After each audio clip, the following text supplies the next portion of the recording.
We are back. New York City Baseball, past, present, and future. Tyko, my co-host is Marty Rose. My other co-host is not here today. Alan Blumkin is on assignment. And we have a great guest. How you doing, Mert? I'm doing fine, Ralph. Glad to be here. Yeah, we had a little win with the Mets yesterday, so we're both happy. Although we can't be all that ecstatic with the way things are. But let's bring on our guest to share the semi-joy of being a Mets fan. From New York City, Manhattan, the main island of New York City, went to school in Queens, where Mert and I grew up. I'd like to welcome to the show for the first time, Daniel Weiss. How are you, sir? Thank you very much for having me. Well, I'm delighted that you're here for a number of reasons. First of all, I'm an old minor league aficionado, given that I was the Topps baseball card representative in the Northwest League and the league out in California and the West Coast in the 80s and 90s. And I got to know how the minor leagues are put together. And you are lucky enough, you picked up an affinity for the Brooklyn Cyclones, a class high A, not a high A, but an entry-level short league season A league that is an affiliate of the New York Mets. So you get to follow the big league team, and I'm going to ask you the key question. What brought you to the Cyclones? You live in Manhattan. You went to school. Actually, now I live in Brooklyn. I've lived in Brooklyn for 4 years. Oh, okay. That's settled now. I know. You grew up in Manhattan, living in Brooklyn now. Okay. Very convenient. To follow the Cyclones. And how lucky you are to have a nice little stadium right at Coney Island by Nathan's. I mean, I wonder if Nathan's weren't there, would anything have been built in Coney Island? Would the Cyclone even be there? That was one only wonders. One can only wonder, exactly. How'd you start your affinity with the Cyclones, David? Okay, well, let's go back Daniel? to Excuse me. Back in 1998, I was about 6 years old at the time. I became a Met fan. My dad took me to games, and my brother was a Met fan. And then when the team was formed in 2001, I managed to only get to one game that year between going to camp and a few weeks in Israel with my family. My dad took me to a game, and I was really impressed. And then between 01 and 06, I went to maybe a combined 15 games. And then as I got older, I was able to go to games by myself and have to rely on my dad taking me or my brother going with me. And 2009 is when the Mets were beginning to fall apart. So you basically, from 06 to 08, I don't remember much of those seasons because the Mets were pretty good. And up until either the end of the playoffs or those lovely September collapses. So in 2009, I went quite a bit with some of my friends. And then in 2010, it was a lot of their promos combined with Wally Backman that got me to about, I think, 20 games that year. And, over time, they added in more giveaway jerseys and other promos, and I made friends with a number of people. And it just eventually got to the point where about 3 years ago, I realized I got to get season tickets. Supposed to constantly buying at the box office. And I'm right now in my fourth season as a season ticket holder for the Cyclones. So it's a combination of promos. What is it about the minor league experience? I think I know what enticed me to it. What is it that enticed you to the minor league experience so much? I think it's a combination of the affordability, the promos, the seating proximity, and, I like the fact that I could buy a ticket for $14 and sit 15 rows away from the guys who could end up being on the Mets in one day. And that to me was a very big turn on. And then about 4 years ago this week, I moved to Brooklyn. So it just became more and more convenient to go there than to Citi Field. Absolutely that. Who was the first player that you saw that you got to follow along the way that made it to the bigs? The first player that you liked that you followed? I remember seeing Danny Garcia in 2001, but if we look at the 06 team, that year they had Daniel Murphy on them, and I remember seeing his name come up a lot in spring training and all those other between spring training and I sometimes try to follow Binghamton and at the time Las Vegas and Buffalo. There was a number of guys who I saw work their way up. Joe Smith, he went up very quickly. Bobby Parnell, I remember very well. Ike Davis and Lucas Duda, both members of the 07 and 08 teams.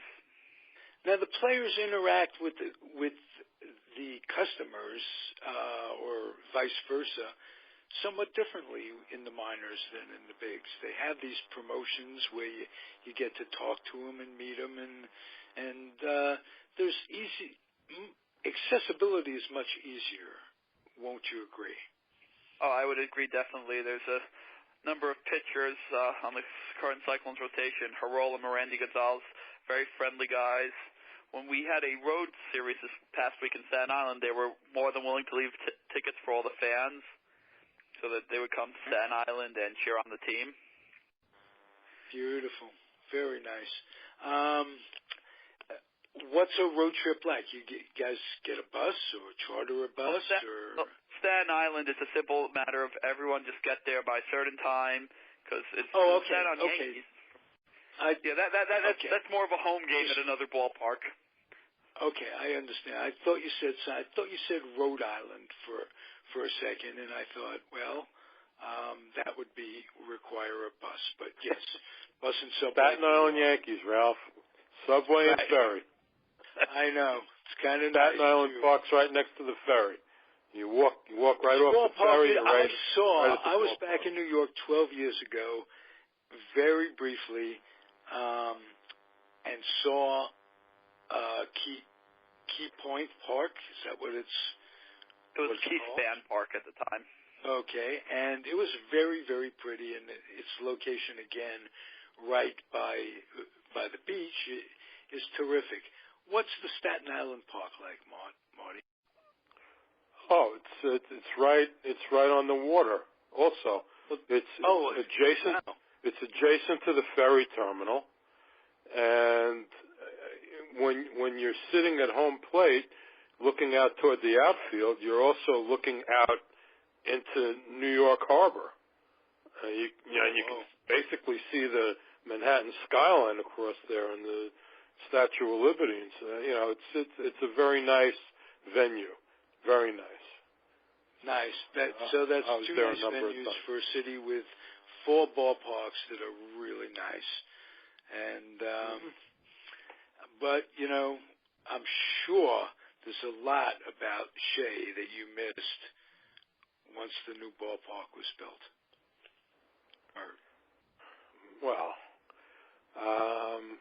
Just a lot of memories, but it was outdated. It had, really was outdated. It had to go, and they did such a good job with Citi Field. It's a terrific place, really. Yeah. I disagree on that a little bit. I find there are a lot of design flaws in Citi Field. Yeah. Okay. As far as upstairs, you sit upstairs behind the plate. You get one person in front of you, and you got to crane your neck to see over them. These sight lines are not that good up there, and then there's a lot of blind spots. And I will admit, when they opened it, it was very flawed with the overdoing it with all the Dodgers promotion, which they have since fixed, and I give them credit. And I will say the ballpark staff is incredibly nice. If you're in the upper level on a weekday, you could sit wherever you want. They don't care. But overall, the fact that if someone sits a row or two in front of you, you could be blocked from seeing home plate. And almost everywhere you sit, there's some form of a blind spot. It wasn't designed that well, in my opinion. Okay. That's what opinions are for. And, I'm sure every ballpark has its flaws, but I've been to AT&T Park in San Francisco. I got to tell you what a gem that is, looking out over the San Francisco Bay and into the hills of Berkeley and what have you. That's pretty cool. So with the new age comes some really beautiful non-cookie cutter parks, and that's nice. How about the new Yankee Stadium, guys? Are you impressed with that as opposed to the rejuvenated one that was last in force? Have you been there, Daniel? Yeah, I was there twice, one for baseball and one for the boxing match, but I was kind of working there, so I didn't really watch the match much. So helping coordinate a group outing. By the time everything was said and done, the main fight was already half over. Yeah, I was only there once, Ralph, and it's a huge building. They when they built it, I think they were more focused on the restaurants and the amenities rather than the fans' ability to watch the game. Or it seems to me like all these new stadiums, the way they're built, if you're sitting upstairs, you're sitting far away from the field. You're not just up, you're back. And, I don't particularly care for that. And, again, they just seem to, be more focused on, the restaurants and the private clubs and the lounges, boxes, those things, rather than the average guy that's sitting in a seat. So, I don't know. I think the older parks had a lot more, they were a lot nicer, in my opinion. A lot more character, Oh, well, they're all called mall parks. They're mall parks. You go there to do your food shopping or your cell phone shopping, or like at the Barclays Center, which is an arena, they used to offer haircuts. I'm pretty convinced they want to see how little you could actually watch the game and how much money you could spend on nonsense. I think they're more concerned with whether or not you watch the game. Doesn't bother them one bit. They're more concerned with how much money do you want to spend. That's their number one. They don't. Unbelievably greedy. You have to say society, but the whole sports thing is nuts and crazy. No more crazier than the Olympics and the Olympic scene and what goes on there. And to digress, I'm glad the Olympics are over. I'm not big on nationalism, and it just goes to every country in some way gets to show their ass a little bit. I didn't watch much of it either. And I'm wondering, they're saying they're going to bring baseball back to the Olympics next time. They are. How are they going to do that? Who the hell's going to play? They're playing the baseball season. League guys. Jeez, that's they did something like that last Olympics when it was in the middle of baseball season. I don't remember. What did they do? Let minor league guys play and stop the minor leagues? I doubt it. I think the independent leagues will become the supplier because they're the leagues that can pretty much, I think, just take a month or two off even or a month off. But I don't understand. Maybe they should try the Winter Olympics. The college teams might be a big supplier, or they may go all amateur. Yeah, that could be. Yeah, because college hadn't started yet. That's not the trend, given the NBA's contribution to the Olympics. Yeah. But the NBA plays specifically in the summer when the NBA is not playing. That's true as maybe well. if they tried it in the Winter Olympics, they could have baseball, but I think that's why they have the World Baseball Classic in a way. Mm-hmm. Yeah. Which actually will be in Coney Island this year, one of the qualifying rounds in about a month. Actually, exactly 1 month from today.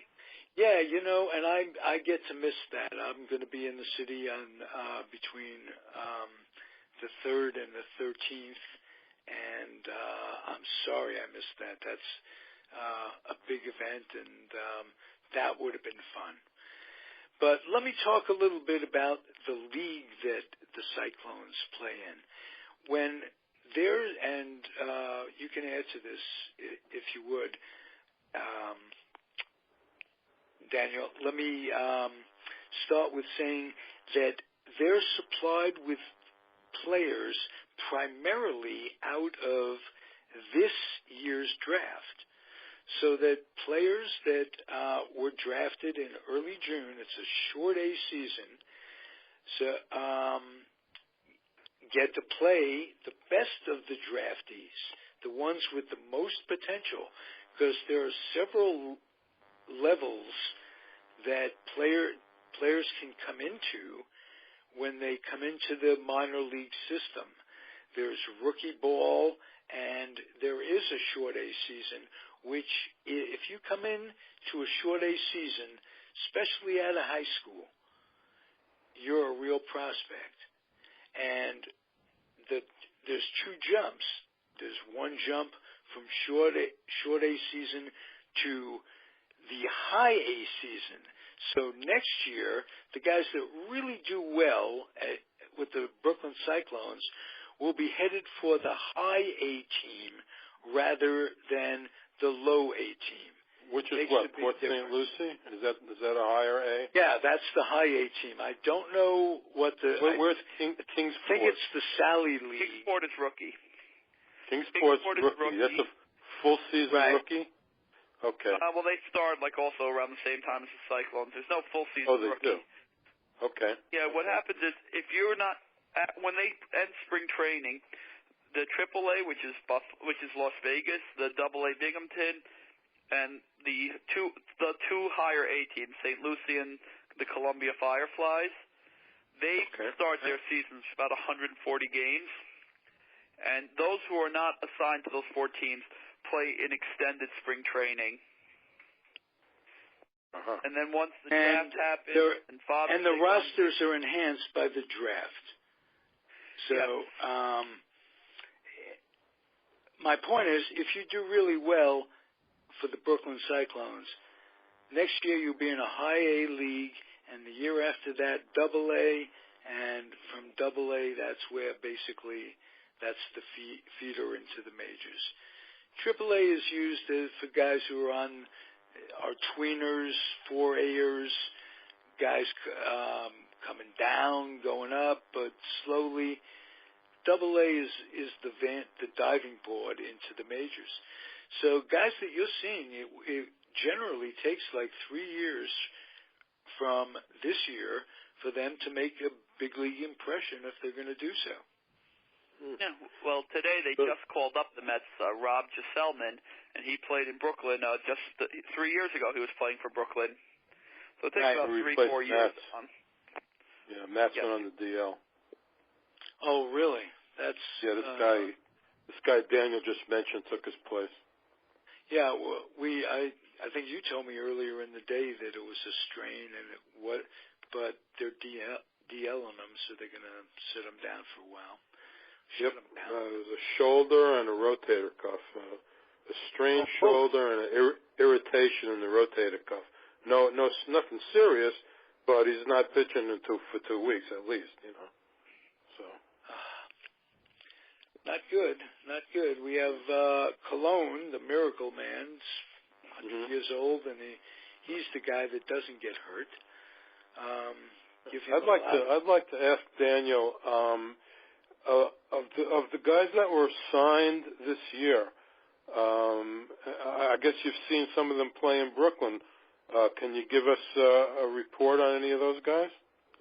Well, it might be a little biased because the biggest discussions I always have with my friend is how is it the Mets continually draft guys and then when they come to Brooklyn they don't hit, and then the next year when they go to Columbia or higher they actually hit. But Justin Dunn, who was the first pick in the first round, he's looked pretty good in the outings he's had.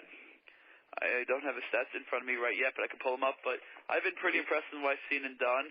You know, he only throws three innings per start, but he looks very good.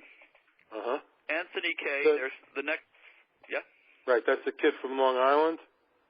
Yes, he played for Boston College. He's from Freeport, right. Long Island. Are they grooming him to be a reliever? Is that why he's pitching just 3 innings? No, he pitched a lot of innings in college, so they rest him, and then next year he'll start more innings when he moves up. He threw about almost 100 innings in college. I like that concern for a young man's arm. That's good to hear. Who else? All right, well, their second pick in the first round, Anthony Kay, is not going to play this year. They're resting him. They believe he had some arm injury, and they feel they want to play it safe. Then their pick in the third round, Peter Alonso. He was doing very well. He was named to the New York Penn League All-Star game, but unfortunately he broke his pinky and is going to be out for the rest of the year. Their third-round pick, Blake Tiberi's been a very consistent player. So he's on a team that's struggling, so there are days you just don't see good stuff out of him. Their pick in the fourth round, Michael Paez, unfortunately, he's not having a great year. He's been in a horrific slump lately.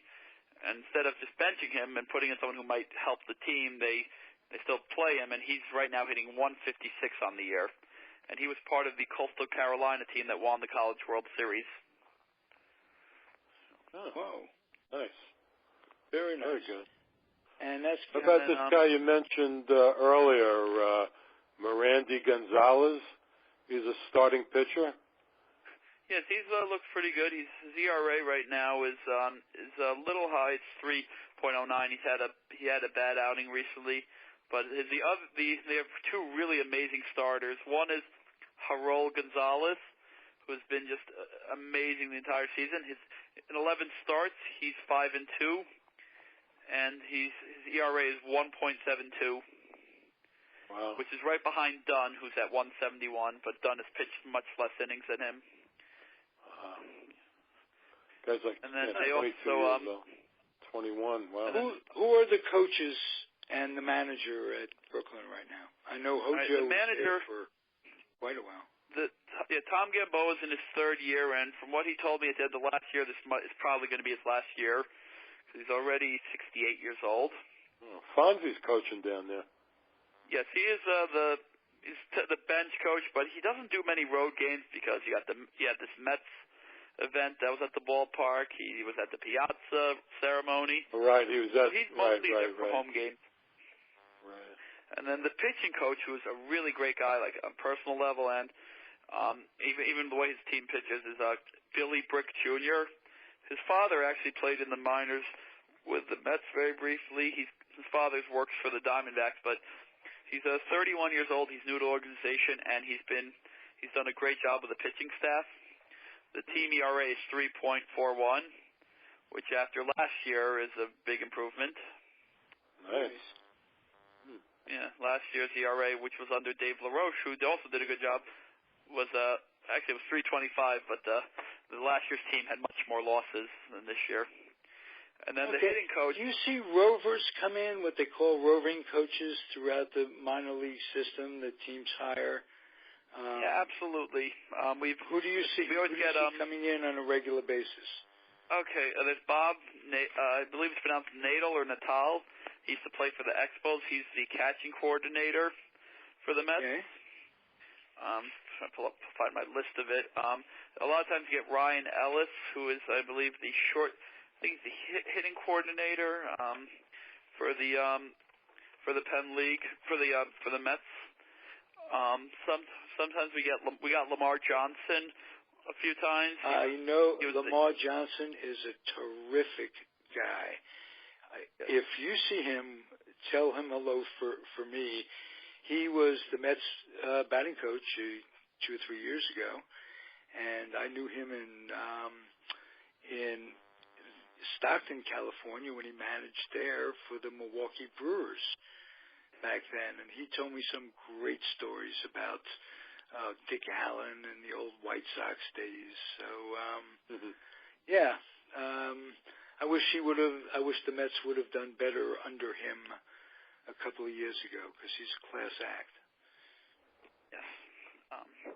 And also, sometimes we get Ron Romanek, who's the pitching coordinator. He sometimes you'll see him in the bullpen during some of these games, or he'll be there charting. Occasionally you get the outfield coordinator, Benny DiStefano, who used to be a coach with the Cyclones on 2 separate occasions. I remember that name. He played with Pittsburgh, if I'm not mistaken? Yes, he played with Pittsburgh. He was apparently one of the last left-handed major leaguers to actually catch in a game. And I once asked him, they do make left-handed catching gloves. Wow. I remember Dale Long was the left-handed catcher when we were kids, Mert. He was mostly a first baseman, right? Right, but he was like a fill-in catcher, emergencies or this, that, and the other thing. Wow. A left-hander. God, I wish there were other things up in my brain that besides Dale Long in 1959. You're a terrific guest. I hope you'll come back. We had a great Thank you very much for having me. Okay. I just want, from each of you, an impression of the parent Mets in this coming week. What do you think? Not just this coming week. Do you think they can make a run, Mert? Well, it's going to be difficult with these pitching injuries. Unfortunately, I mean, you got 3 healthy starters out of the 5 you started out with. I tell you that when Cespedes is healthy, it's such a big difference. Oh my God! You could see what he did last year, but this series with the Cardinals, they're going to be missing the second baseman because he went on paternity leave. He's probably going to miss the whole series. Walker. Walker. So yeah, but they're going to put Flores over there, from what I understand. It's not. Walker. He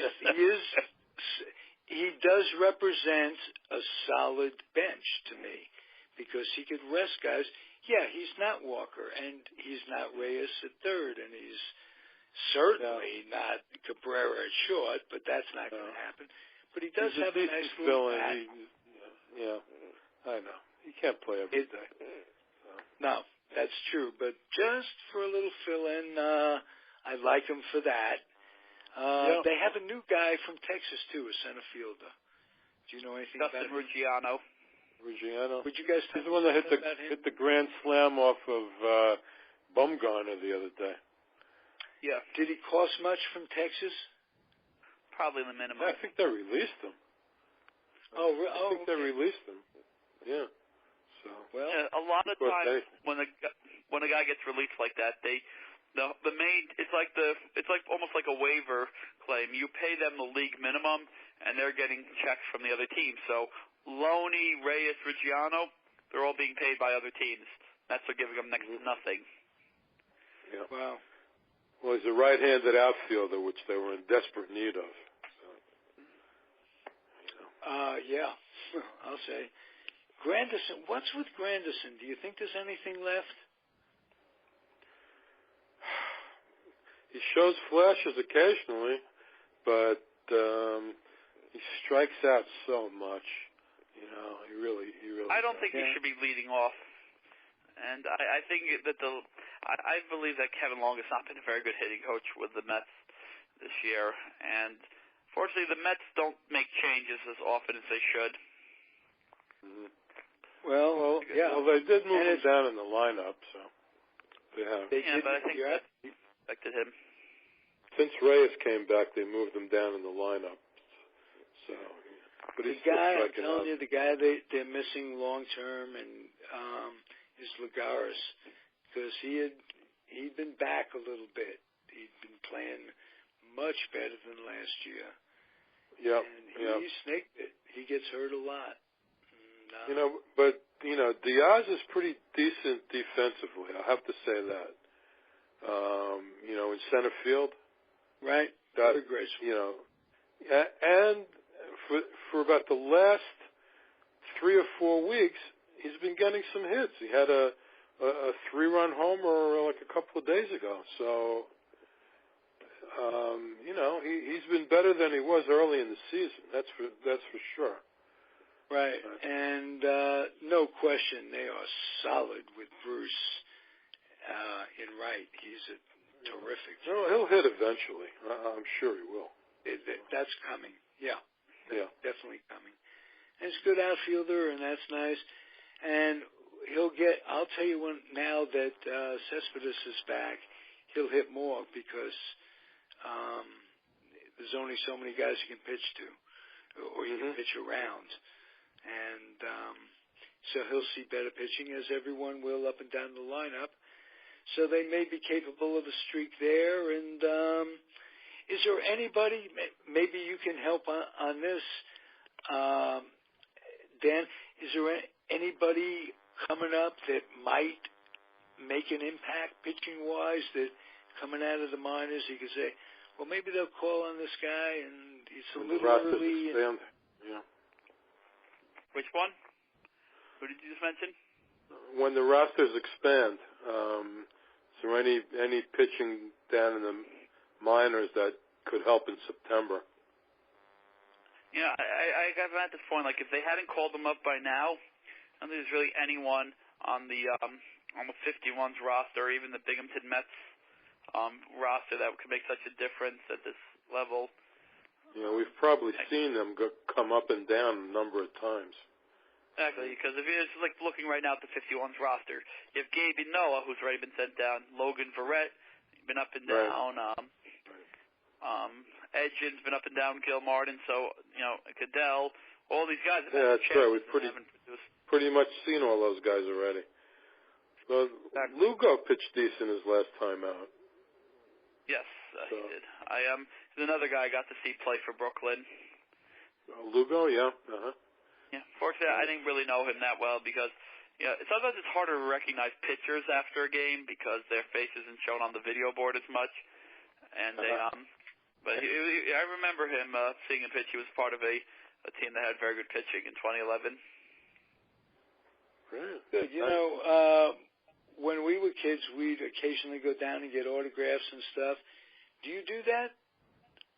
I'm not much of an autograph guy. For these guys? I'm not much of an autograph guy, but if someone needs one, I usually hang out on the side of the ballpark after Cyclones games, because all my friends do it. But I'm not one to I'm not much into the selfies with all these players or autographs. So sometimes, like for example, I went to the New York Penn League All-Star game, and one of the players gave me a ball from the Cyclones. He gave me one of the game balls. So I got him and the other All-Star to sign it, but that's really the extent of how much I do autographs. Okay. That's, but you like it, and it's a passion for you, and that's a fun way to go around the track, isn't it? Yes. I enjoy covering the Cyclones on my blog, Brooklyn Baseball Banter. I always love when I'm at a game, people come up to me and say they enjoy reading my blog. Now, that's on Facebook, am I correct? Well, I share it on Facebook, but if you just go to brooklynbaseballbanter.com, you'll find it. The site's gotten very popular in the last 2 years. I've had increased readership. I have a great photographer, Pat, who's been nothing but an amazing help the last 3 years. Today was going to be one of those more, slower days for me. I figured get one thing out, and then they add another guy to the roster. The Mets call up a former Cyclone, so it was supposed to be a relatively quiet day for me. It's been nothing but 3-4 articles today. Nice, nice. Because Isn't this cool, Mert? Again, what, 23, 24 years old? Hey, wish I was doing that when I was that age. Tell you, that'd be great. Absolutely. You got a great future. I'm glad you blessed us with your presence, and I hope you'll come back from time to time and be a regular, if not irregular, be regular, and come in and check in with us, would you? Yep, no problem. Beautiful. We're very appreciative, and we'll just wrap it up. Yeah, thank you again. This was a great one, Mert. I got a big smile on my face for this one because all those memories of looking back wouldn't have been great to start on this thing 40 years ago. Fortunately, the technology wasn't really around. No. Absolutely. No. You're in a great, and just think in 10 years what today's technology will beget, the power, we can't even imagine what it's going to be like, and that's an exciting world. So stay healthy and don't get run over by a bus. That makes all the big difference in the world. And that's my message to everybody out there. See you next week, everybody. Thanks again, Mert. Right. Thanks again, Dan. Okay. Good night, Ralph. Good night, Dan. Good night. Bye. Have a great one.